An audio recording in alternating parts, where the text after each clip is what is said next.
போக்குவரத்து ஊழியர்கள் மற்றும் காவல்துறை இடையே நீடித்து வந்த பிரச்சினை துறை செயலாளர்களின் பேச்சுவார்த்தையை தொடர்ந்து இன்று முடிவுக்கு வந்துள்ளது.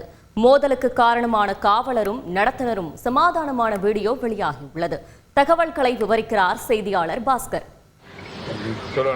நம்ம ரெண்டு பேருமே பொதுத்துறை வேலை செய்யறோம் தானே. ஆமாண்ணா. நீங்கள் போலீஸ் டிபார்ட்மெண்ட், நான் டிரான்ஸ்போர்ட் இருப்பாங்க சார். ஆமாண்ணா. நீங்கள் அன்னைக்கு பஸ்ஸில் வந்தீங்க, வந்து அன்னைக்கு நீங்கள் உங்கள் கருத்து சொன்னீங்க, நான் என் கருத்து சொன்னேன். ஆமாண்ணா. அப்புறமா நீங்கள் டிக்கெட் வாங்கி நீங்கள் ட்ராவல் பண்ணீங்க தானே. ஆமாண்ணா. ஆனால் இது சோசியல் மீடியாவில் பரவி ப்ராப்ளம் ஆனதுக்கு நான் வருத்தம் தெரிவிச்சுக்கிறேன். நானும் வருத்தம் தெரிவிச்சுக்கிறேன். இனிமே இந்த இது இல்லாமல் நம்ம ரெண்டு பேருமே ரெண்டு துறையும் நண்பர்களாக பணியாற்றும். சரி சரி, ஓகே ஓகே.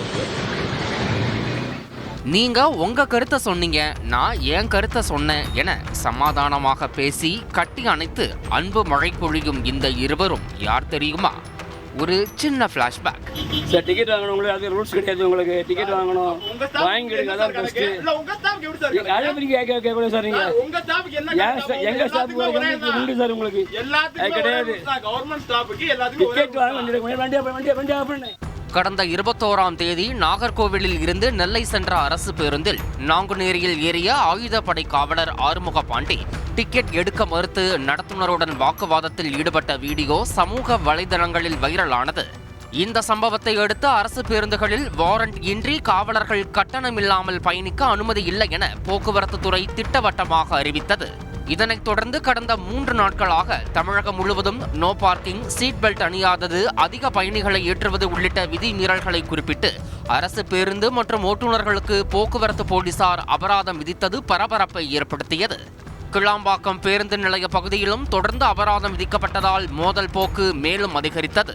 சட்ட ரீதியான மோதல் அதிகரித்ததால் தமிழக உள்துறை செயலாளர் மற்றும் போக்குவரத்து செயலாளர் இடையே இன்று பேச்சுவார்த்தை நடைபெற்றது. இந்த ஆலோசனைக்கு பிறகு போக்குவரத்து ஊழியர்கள் காவல்துறை இடையேயான பிரச்சனை முடிவுக்கு வந்ததாக தகவல் வெளியாகியுள்ளது. மேலும் 2 துறைக்கும் மோதல் உருவாக காரணமாக இருந்த காவலரும் நடத்துனரும் சமாதானமாகி இருக்கும் வீடியோ இப்போது வைரலாகியுள்ளது. செய்தியாளர் பாஸ்கரன் வழங்கும் கூடுதல் தகவல்.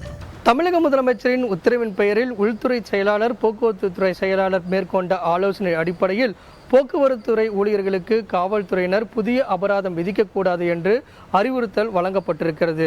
பிரியா, விவரங்களுக்கு நன்றி பாஸ்கரன். செய்திகளை உடனுக்குடன் தெரிந்து கொள்ள உடனே சப்ஸ்கிரைப் பண்ணுங்க.